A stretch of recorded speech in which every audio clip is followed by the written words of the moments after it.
It was just past midnight at Mar-a-Lago when the former president stirred from a restless sleep. The heavy Florida air buzzed with humidity outside his bedroom window, but the tension in the world felt heavier. Trump, dressed in his usual red, "Make America Great Again" pajama set, reached for his phone on the nightstand, blinking away the glare of the screen. Alerts were already flooding in. News tickers screamed with urgency. Breaking: Iran and Israel agree to ceasefire after weeks of escalation. He sat up straighter, scrolling through the avalanche of updates. Intelligence officials had warned of the possibility just hours before, but few truly believed it would happen. The two bitter enemies, locked in a deadly spiral of strikes and counterstrikes, had agreed, publicly, to stop. The deal had been brokered quietly, reportedly with influence from Turkey, Qatar, and back-channel messaging through European intermediaries. The world had watched the fires in Gaza and northern Israel, listened to the screams of diplomats and the silence of hesitant allies. And now, peace, or something like it. Trump narrowed his eyes, reading reaction after reaction. Fox News was cautious. CNN was skeptical. Twitter was a madhouse, hawks calling it appeasement, doves calling it a miracle, and everyone else shouting over each other. Republican senators had already begun drafting statements. The administration just surrendered to Tehran, wrote one. Biden handed victory to terrorists, said another. Pundits cried betrayal, accusing the White House of weakness. That's when Trump opened Truth Social. Just in, Iran and Israel agree to a ceasefire, something no one could have predicted. Many are saying it's weak. I disagree. It's called strategic thinking. No more American blood, no more chaos. This is how you led. Biden couldn't do this in 100 years. He pressed send without hesitation. Within seconds, the post exploded across Truth Social's feed, ricocheting across Telegram channels, news blogs, and Twitter screenshots. MAGA loyalists praised his clarity. Independents blinked, confused. Critics accused him of political opportunism. But Trump, master of online combat, was only warming up. In a second post minutes later, he wrote, "Remember, under my administration, the world respected strength. Peace through strength. Abraham Accords. NATO paid up. Iran stayed in line. This ceasefire only happened because I set the tone years ago. No wars, no disasters, just wins." The message was clear. Trump was claiming credit for the calm. He had always seen global politics as a chessboard where bold bluffs beat subtle strategy. The chaos of the past few weeks had given him what he needed, a moment to reinsert himself as a voice of authority, even over peace. Especially over peace. His inner circle, still loyal, still calculating, saw the opportunity. "You're threading a needle here," one advisor messaged him privately. "Republicans are furious. But the public, they're tired. They want this to stop. Take that lane." And Trump did. Not cautiously, not tactfully, but loudly, defiantly, unapologetically. Cable news had no choice but to follow the scent. Within an hour, Fox and Friends was reading his posts live. President Trump weighing in with a surprising show of support for the ceasefire, the host said, his voice laced with intrigue.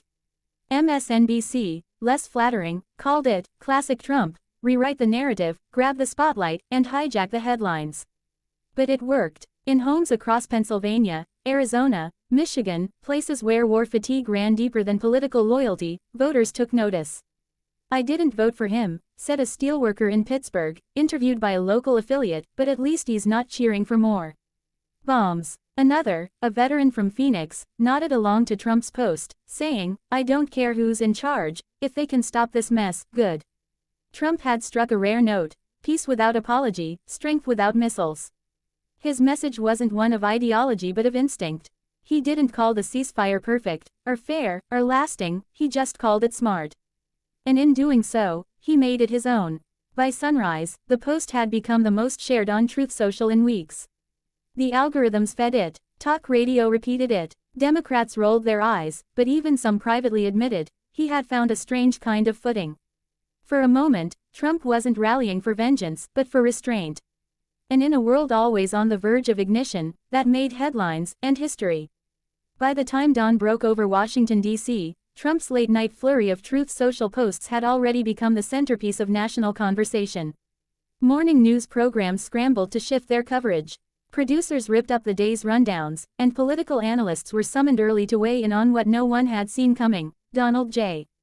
Trump, The man once known for scrapping deals and torching alliances, was now defending a ceasefire between two of the most bitter enemies in modern geopolitics, Iran and Israel. The reaction wasn't just loud, it was fractured. On Fox News, Fox and Friends opened with a carefully worded statement. President Trump is praising the ceasefire, calling it strategic. While some on Capitol Hill are calling it a mistake, the former commander-in-chief is offering a different take, one that, frankly, might resonate with war-weary Americans. Over on MSNBC, the tone was predictably more skeptical. This is classic Trump, said analyst Rachel Clemens. He's rewriting the script in real time. He's not aligning with the Republican line or the Democratic one, he's staking out his own territory. Again, that territory was murky. On Capitol Hill, Republican leaders were visibly split. Senate Minority Leader Mitch McConnell issued a terse statement condemning the ceasefire, calling it a win for Iran's regional ambitions. Yet, when asked directly about Trump's defense of the deal, he dodged. Privately, Republican aides admitted the dilemma: attacking the ceasefire too strongly now risked attacking Trump, and with the 2024 primaries looming, that was political suicide. Trump's Truth Social endorsement had turned a foreign policy moment into an electoral test. Was it possible the party of hawks was now following the most unlikely dove? Meanwhile, Democrats were just as uneasy. The Biden administration, though technically responsible for backing the behind-the-scenes negotiations that helped make the ceasefire possible, had hoped to sell the move as a hard-won diplomatic victory, proof that American leadership could still broker peace in an unstable world. But with Trump loudly claiming influence, it was suddenly unclear who owned the narrative. At a White House press briefing that afternoon, Press Secretary Karen Douglas was asked bluntly, "Does the president welcome former President Trump's support for the ceasefire?" She paused. This administration welcomes any voice, past or present, that supports peace and stability. What matters is the result, not the rhetoric. But rhetoric, as always, was Trump's home turf. Throughout the day, he continued posting. Not in manic bursts, but in carefully spaced jabs, the kind of online maneuvering his team knew how to time for maximum effect. Biden got dragged into this deal. Weak hands. He didn't make it, he was lucky it didn't fall apart. I've dealt with both sides. I know how to talk to them. Peace is not weakness when you control the room. Then, another. When I was in office, we had the Abraham Accords. Real peace. Real deals. Not photo ops. I showed it could be done without endless war. This ceasefire, it only exists because I proved the region could choose peace if America led with strength. He was rewriting the script in real time, painting himself not as a critic or bystander, but as the architect of a world where even old enemies like Iran and Israel could be pushed into restraint. It didn't matter if it was factually thin. It sounded bold, and that was the Trump formula: perception is power. In Tehran, the response was guarded. Iranian media, long hostile to Trump, made no mention of his remarks, but foreign policy insiders speculated that his words were being studied closely. The Trump administration had left deep scars on Iran: assassinations, sanctions, broken nuclear agreements, but his influence in American politics remained undeniable. A returning Trump in 2024 would change everything, again. In Tel Aviv, the Israeli Prime Minister was asked during a press conference about Trump's comments. He gave a carefully neutral answer. Israel appreciates any international support for security and calm. We remain committed to defending ourselves. That has never changed. Behind closed doors, however, Israeli officials were more animated. Some feared Trump's defense of the ceasefire could undermine Israel's leverage. Others believed he was signaling that even the GOP might no longer support unconditional aggression.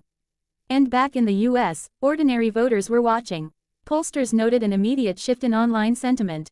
In battleground states, particularly among veterans, working-class independents, and disillusioned Republicans, Trump's posts seemed to land surprisingly well. He's right, said Donna H., a nurse in Ohio. We've been at war forever. If they stopped fighting, let them. We've got our own problems here. I'm not a fan of Biden or Trump, said Marcus T., a 34-year-old Navy veteran in Nevada. But I'll tell you this, if Trump's the only one saying stop the wars, I'll listen. By nightfall, the media had settled into its familiar patterns. Some debated Trump's sincerity, others accused him of hijacking the narrative. But the numbers were clear. Trump had once again inserted himself into the center of the global conversation, this time not with threats or bluster, but with a weapon he rarely used: restraint. Whether it was political genius, instinct, or simple timing, Trump had managed to do what few expected: praise peace without sounding weak, reshape the ceasefire as his own legacy, and force both parties to respond to his frame, all with a few taps on a phone in the dark.